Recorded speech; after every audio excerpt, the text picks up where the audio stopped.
ଅନେକ 50 60 70 ବର୍ଷ କାଳ ଖଟିଛନ୍ତି କାହା ପରିବାର ପାଇଁ। ସଂସାର ଭିତରେ ଆମେ ସମସ୍ତେ ଜନ୍ମ ହେଇଛନ୍ତି ଆଉ ବଡ଼ ହେଇଛନ୍ତି ଆଉ ସଂସାର କରିଛନ୍ତି।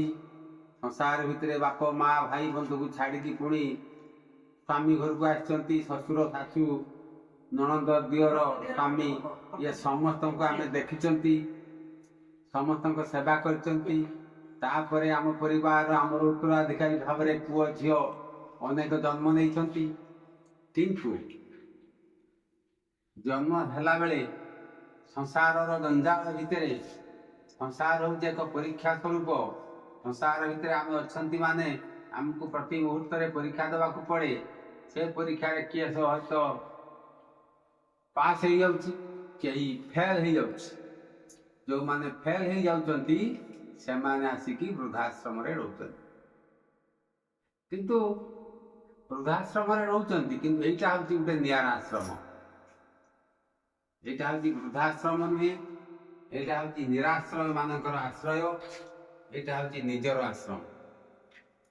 ଆମେ ଯୋଉଠୁ ଆମେ ଛାଡ଼ିକି ଆସିଲେ ସେଟା ଶ୍ୱଶୁର ଘର, ବାପ ଘର, ପୁଅ ବୋଉଙ୍କର ଘର।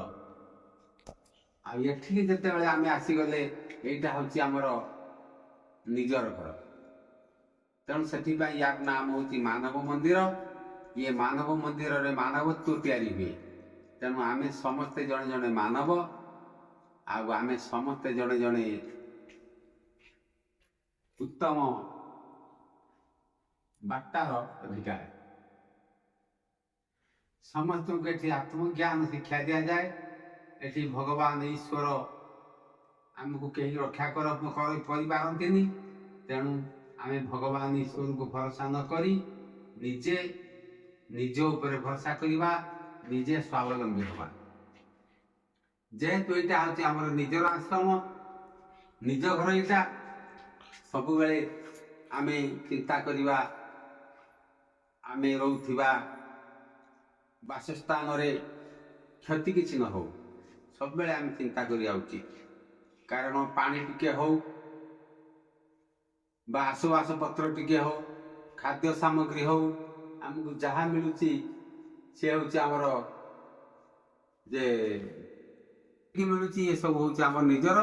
ତେଣୁ ଆମେ ଯେମିତି ସବୁବେଳେ ଚିନ୍ତା କରିବା ଆମର ଲୁଗାପଟା, ବିଛଣା ପତ୍ର, ଯେତେ ସବୁ ଆସବାବପତ୍ର ଅଛି ତାର ଯତ୍ନ ଆମେ ଦେବା। ଆମେ ଯଦି ନିଜେ ନ ନେଇ ପାରିବା, ଆମ ପାଖରେ ଯେଉଁ ଆମର ହିତାକାଂକ୍ଷୀ ପିଲାମାନେ ଅଛନ୍ତି ସେମାନଙ୍କୁ ମଧ୍ୟ ଆମେ ଜଣେଇଦେବା, ସେମାନେ ମଧ୍ୟ ଯତ୍ନ ନେବେ। ତେଣୁ ସବୁବେଳେ ଆମେ ଚିନ୍ତା କରିବା ଆମେ ଆଶ୍ରମର ଲସ୍ ନ ହଉ, କ୍ଷତି ନ ହଉ। ଧରନ୍ତୁ ଆମେ ଗୋଟେ ବାଲ୍ଟି ପାଣି ଅଛି, ଗୋଟିଏ ବୁନ୍ଦା ପାଣିକୁ ଆମେ ନଷ୍ଟ କରିବା ଉଚିତ ନୁହେଁ। ଆମେ ଯେ ଭାବିବା ଏଇଟା ବୋଧେ ସରକାର ତରଫରୁ ଚାଲିଛି, ବାଲ୍ଟିଏ ଜାଗାରେ 3 ବାଲ୍ଟି ନଷ୍ଟ ହେଇଯାଉ, ବାଲ୍ଟିଏ କିଛି ପାଣି ତାର ବୋହି ଯାଉଛି ବୋହିଯାଉ, ଆଉ ଟ୍ୟାପଟା ତାର ଖୋଲା ହେଇଛି ତ ହେଇଥାଉ। ତେଣୁ ସେ ପ୍ରକାର ଚିନ୍ତାଧାରା କରିବା ଉଚିତ ନୁହେଁ। କାରଣ ଭାବି ନେବା ଯେ ଗୋଟେ ଚଉଳା ପାଣି ଯଦି ଏଠି ନଷ୍ଟ ହୁଏ ନା, ଆମରି ଭାଗରୁ କଟିବ। ଗୋଟେ ମୁଠା ଖାଦ୍ୟ ଯଦି ନଷ୍ଟ ହେଇଯିବ, ଆମରି ଭାଗରୁ କଟିବ।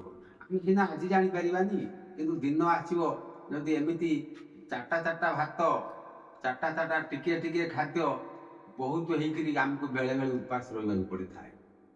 ତେଣୁ ସେଥିପାଇଁ ଆମେ ଏମିତି ଚିନ୍ତା କରିବା, ଆମର ଯେତେ ଆସବାବପତ୍ର ଅଛି, ଲୁଗାପଟା ଠାରୁ ଆରମ୍ଭ କରିକି ବାସନ ପତ୍ର ଯେତିକ, ସବୁର ଆମେ ଯତ୍ନ ନେବା। ଆଉ ଖାଦ୍ୟର ଯଦି ଆମେ ନ ଖାଇପାରିବା ଆମେ ତ ମନା କରିଦେବା, ଆମେ କମ୍ ନେବା। ଆମେ ବେଶୀ ନେବା ଖାଦ୍ୟ ଲୋଭରେ ନେଇକି ତାକୁ ନଷ୍ଟ କରିଦେବା, ଏଟା ବି ଭଲ କଥା ନୁହେଁ। ଆଉ ପାଣି, ଟ୍ୟାପର ଆସୁଛି ପାଣି, ଟ୍ୟାପର 2 ବାଲ୍ଟି ଜାଗାରେ 4 ବାଲ୍ଟି ଯାଉ, ମୋର କ'ଣ ହେଉଛି ମୁଁ ଟିକେ ଅଧିକା 2 ବାଲ୍ଟି ଢାଳିଦେବି। ୟା କରିବା ଦ୍ୱାରା ଆମେ ସେଟା ଆଶ୍ରମର କ୍ଷତି ହୁଏନି, କିନ୍ତୁ ନିଜର କ୍ଷତି ହେଇଥାଏ। କାରଣ ସେଇ ପାଣି ମୁଦେ ହୁଏତ ଭବିଷ୍ୟତରେ ତାକୁ ବି ମିଳିବାଟା କଷ୍ଟ ହେଇଯିବ। ତେଣୁ ଯେ ଯେମିତି କରିଛି ସେମିତି ପାଇବ। ତେଣୁ ଆମେ ପ୍ରତ୍ୟେକ ଦିନ ସନ୍ଧ୍ୟାରେ ସକାଳେ ଯୋଗ କରିବା, ନିଜର ହୃଦୟକୁ ଶାନ୍ତ ରଖିବା, ମନକୁ ଶାନ୍ତ ରଖିବା, ଆଉ ନିଜେ ନିରୋଗ ସୁସ୍ଥ ଆମେ ହେବା।